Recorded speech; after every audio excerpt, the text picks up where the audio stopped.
مرد عورتوں کے نگران ہیں. واضح طور پہ اللہ تعالیٰ نے یہاں ہمیں بتا دیا کہ مردوں کو اللہ تعالیٰ نے عورتوں کا نگران بنایا. بھائی نگران بنایا. چنانچہ پیچھے ہم سورہ بقرہ میں بھی پڑھ کے گزرے تھے, وہاں اللہ تعالیٰ نے بتایا مردوں کو عورتوں پر ایک درجہ فوقیت, فضیلت دی گئی. ہمارے یہاں سب سے بڑا اس معاشرے میں جو مسئلہ ابھی اس وقت بن چکا ہے, وہ جس کو ہم لوگ یہاں پہ وہ بڑا اس کو وہ بھی کہتے ہیں کہ ڈسکریمنیشن ہے, اور یہ برابری ہونی چاہیے, اور یہاں کے اوپر مسلمان ممالک میں خاص طور کے اوپر جینڈر ڈسکریمنیشن. بھائی بنائے ہی یوں گئے, بنائے ہی یوں گئے, تو ہم دماغی طور پہ اس بات کو سمجھ جائیں کہ مردوں کو اللہ تعالیٰ نے نگران بنایا ہے, مردوں کو اللہ تعالیٰ نے فضیلت دی ہے, تو عورتوں کے اوپر حاکمیت دی ہے. اب اس کے بعد سمجھنے کی بات کیا ہے؟ اس کے بعد سمجھنے کی بات دو اہم ہے. ایک تو سب سے پہلی بات, جب کسی کو پتہ چل جائے کہ بھائی اس کا منصب یہ ہے, تو اس کو اس کے منصب کا اپنا خیال رکھنا پڑتا ہے. مطلب ایک عام طور کے اوپر اگر ہم یہاں ایک ادارے میں کام کر رہے ہیں, ہم میں سے کسی بندے کو ٹیم لیڈر بنا دیا جاتا ہے, تو اب ٹیم لیڈر کا مطلب کیا ہے کہ اس نے یہ دیکھنا ہے کہ بھائی اس کے نیچے والے سارے کام صحیح کر رہے ہیں یا نہیں.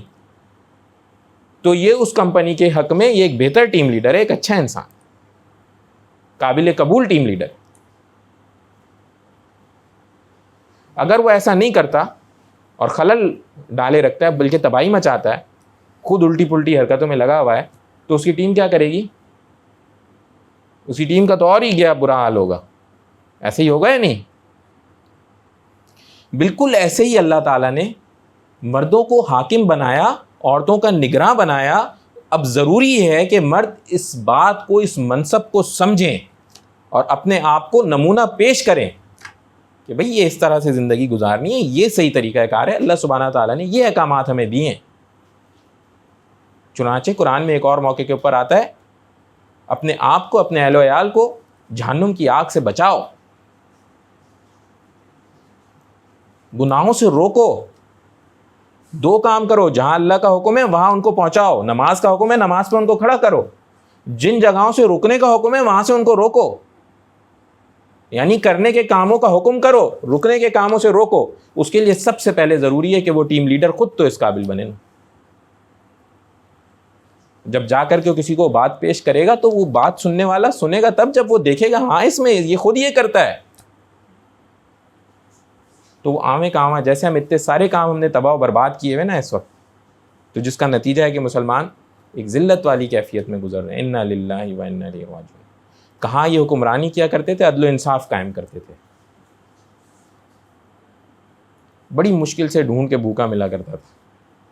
اور صورتحال گھوم پھر کر کے وہاں آ گئی ہے کہ اب تو وہ بھی IMF بتا رہے کہ بھئی تم غریبوں کا خیال رکھو اور امیروں کے اوپر ٹیکس لگاؤ. انا للہ و انا الیہ راجعون. ہمارا حال یہ.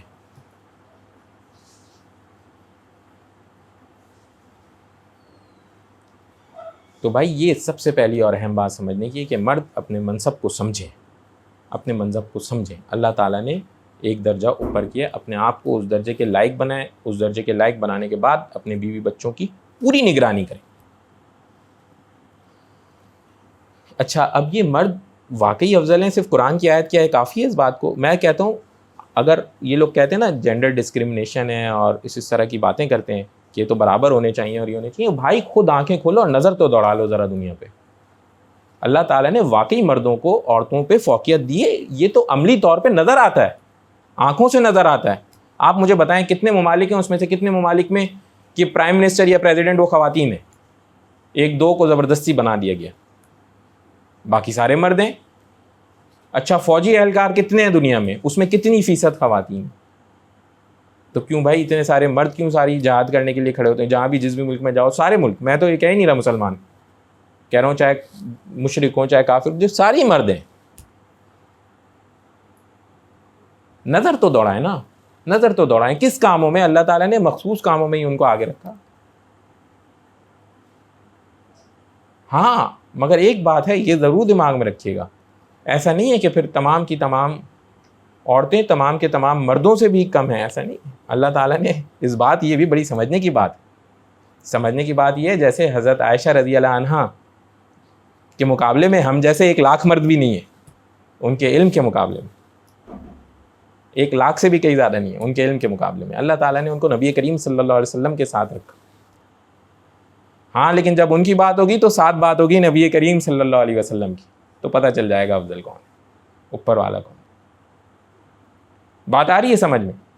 تو ہمیں اپنے سرکل میں دیکھنے کی ضرورت ہے. تو ایسے اللہ تعالیٰ نے مردوں کو عورتوں کے اوپر فوقیت عطا فرمائی، اور اس طرح اللہ تعالیٰ چاہتے ہیں کہ تب جا کے بات ہوگی اور تب جا کے یہ معاشرہ بنے گا اور یہ چیز چلے گی.